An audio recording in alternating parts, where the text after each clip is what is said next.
Let's look at an example of an inelastic collision exercise.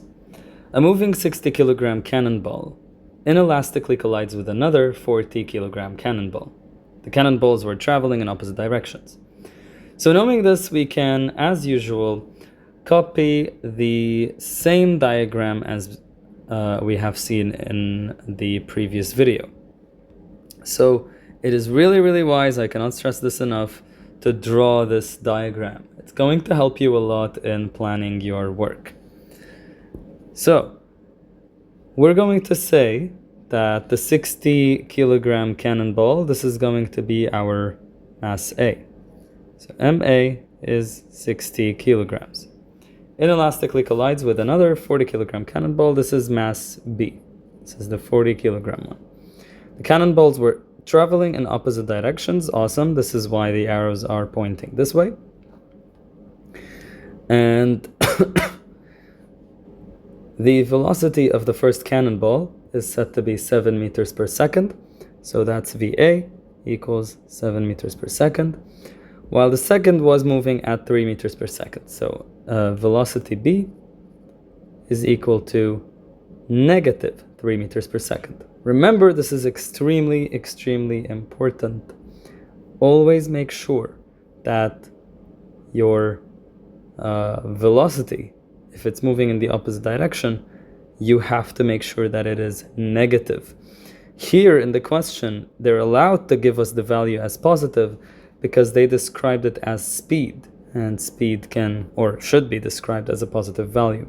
But you, as you are setting up your values, you need to make sure that you are setting it as a negative value, given that B is going to the left. So, calculate the velocity of the mass of cannonballs after this collision. So, after they collide, they form this big chunk of a cannonball, and the masses combine. Now, we don't know really the direction, but we will see. So first, let's write our formula from before.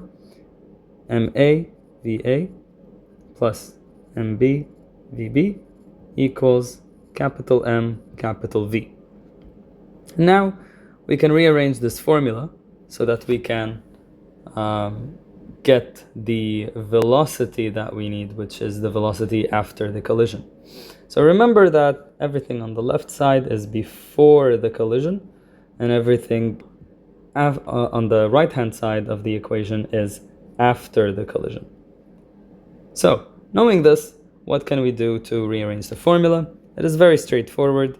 We need this V over here to stay put, and that means we're going to move the mass to the other side, making this as a fraction. So everything is going to go above the mass. So to rewrite the formula neatly, V equals MA. In fact, I'm going to keep the original form just so that you can see it. So we end up with V equals MA VA plus MB VB all over the total mass after the collision. So what does this mean? We start plugging in the numbers. MA is very obvious. It is 60 kilograms as before. You can see it right here. Next, we have VA, which is 7 meters per second, plus MB, which is right here, 40 kilograms, multiplied by VB, which is negative 3. All over the total mass after the collision. And the total mass after the collision is simply MA plus MB. And this means it is 40 or 60, just to keep them in order, 60 plus 40, and that is 100 kilograms.